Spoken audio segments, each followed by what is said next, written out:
పొట్టాలు ఉంటాయి నీకు తెలుసా?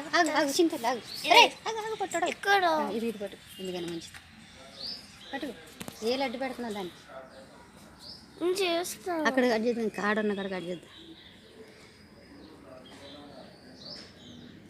అమ్మయ్య ఇదిగోండి నిధి కట్ చేయిద్దాం అనుకుంటున్నా కానీ ఎక్కడ దాని కట్ చేసేస్తుందని భయం అవుతుంది స్టెమ్ రెండు కోసేసావా నెట్ చీమలు ఉన్నాయని భయపడుతుంది అది కట్ చేసినట్టు తీయలేకపోయింది కదా ఆకు ఇంకా ఆన్ చేయలేదు నీకు అర్థమైపోయింది ఏది కనబట్టలేదు కట్ పైకి లాగదా పైకి రావట్లేదా ఇది ఎంత పొడిగా ఇచ్చేది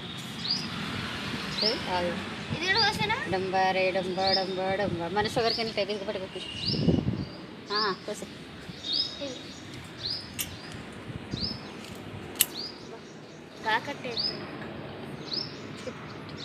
అరే కర్రీ అడ్జస్ట్ కర్రీ చేసుకున్నాం కదా ఇవి మళ్ళీ కాదు ఫ్రెండ్స్ ఇది అదేద్దు ఇది కొంచెం ఇదో సన్న ఏం కాదు రెండు ఉన్నాయి వీడియో తీయడానికి వస్తలేవు మరి ఇంకోటి తిరిగిపోయింది సో దీన్ని మేము పైకి కట్ చేయాలండి దీన్ని వీడియో తీయడానికి అవ్వదు మరి మొన్న అయితే చాలా సన్నగా ఉన్నప్పుడు కోసేసాను కానీ కొంచెం రాదండి ఇదైతే బాగుంది స్ట్రైట్గా వీటితో ఇప్పుడు ఫ్రై చేస్తాను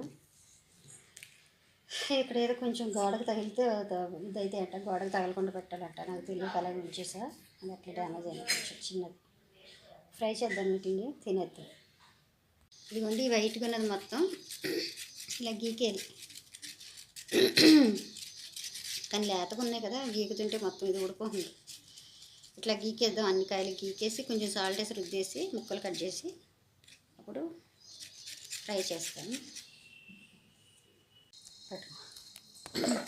ఫ్రెండ్స్ ఇది ఇలా రౌండ్గా కట్ చేస్తున్నాను ఇందులో ఏం లేదు అసలు గింజ అసలు లేత కాయలు చాలా లావు అయితే అనుకుంటాయి మేము కోసేస్తున్నాం కానీ ఇట్లా చిన్న చిన్న ముక్కల కింద కట్ చేసి తాలింపు వేసేద్దాం ఇంకంతే ఇలాగే కావాలంటే చిన్న ఇవి ముదిరినాయి అనుకో కుషు ఈ అడ్డంగా కోసం ఇందులో గింజలు అది పట్టుకుంటుంది తీయాలి అసలు కానీ చాలా లేత నౌజులు కదా ఇవి అదే ఇంకా ఇట్లా రౌండ్ కట్ చేస్తే అయిపోతుంది చూడు ఎట్లా కట్ చేస్తే అలా తెగిపోతుంది చాలా లేతగా ఉన్నాయన్నమాట సరే ఇవన్నీ కట్ చేసినా చూపిద్దాం అట్లకాయ ఫ్రై చేసేద్దాం దానికోసం ఏంటంటే ఫస్ట్ జీలకర్ర రావాలంటే ఇంకేం పోపు దించులు ఏది బాగోదు ఫ్రై కదా నెక్స్ట్ వెల్లుల్లి మీద పడుతుంది రైస్ నెక్స్ట్ వచ్చేసి అవి కొంచెం వేగనిద్దాం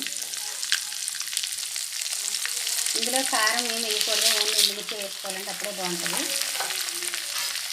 ఆ తర్వాత కరివేపాకు ఇవన్నీ వేసి వేయించాలి కొంతమంది ఆనియన్ కూడా వేస్తారు ఫ్రైలో నేను వేయను బెండకాయ ఫ్రై కానీ బెండకాయ ఫ్రై చేసినప్పుడు ఆనియన్ ఒకటి వేస్తారు మంచిగా ఉంటుంది టేస్ట్ బటర్ ఫ్రైలో నేను ఆనియన్స్ అయితే వేయనండి ఇది ఇలా వేగింది కదా ఇది వేగింది ఇందులో పచ్చికారం కానీ ఏమంటారు మన ఇంట్లో పట్టించుకున్న కారం కానీ వేస్తే బాగోదు అన్నమాట ఏమంటారు ఎండుమిర్చి ఎక్కువ వేసుకోవాలి ఇవి కట్ చేసిన పట్టుకోవాలి చాలా లేతగా ఉన్నాయి అసలు అందుకే ఇలా రౌండ్గా కట్ చేశాను అదే మనం బయట కొనుక్కొని అయితే చిన్న చిన్న ముక్కలు కూడా కట్ చేయాలి లేదంటే ఉడకదు ఇప్పుడు ఇందులో మనం ఏం చేయాలంటే కాస్త ఉప్పు పసుపు వేయాలి ముక్కలు మగ్గడానికి కాస్త ఉప్పు చల్లుకుని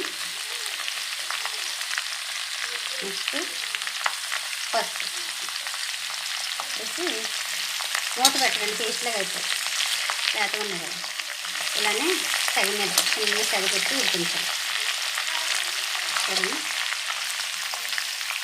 మన పెరుగు పచ్చడి చేసాను టేస్ట్ అయితే మామూలుగా లేదు అసలు ఎలా ఉంటుందో ఇంతగా ఉంటుంది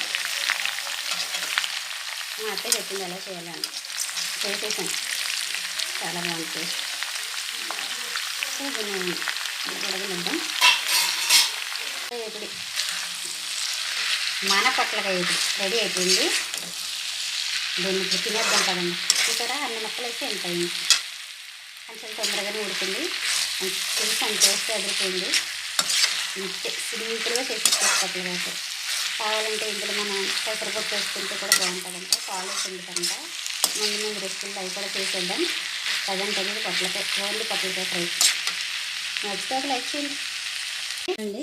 ఇదిగో చేసిన బెండకాయ ఇది కుషన్ అన్నం కూడా పిలు. ఇది ఎలా ఉందో టేస్ట్ చూద్దాం. ఇది టేస్ట్ ఎలా ఉందో చూసి చెప్తానండి. మెత్తగా అయితే ఉడికిపోయింది. దా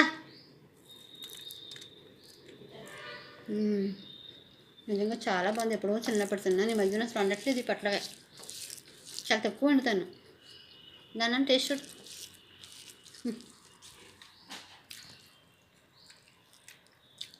ఎలా ఉంది దాని ఇదమ్మా. నా పిల్లలు రివ్యూ తీసుకోవాలి. బాగుంది బాగుంది. దమ్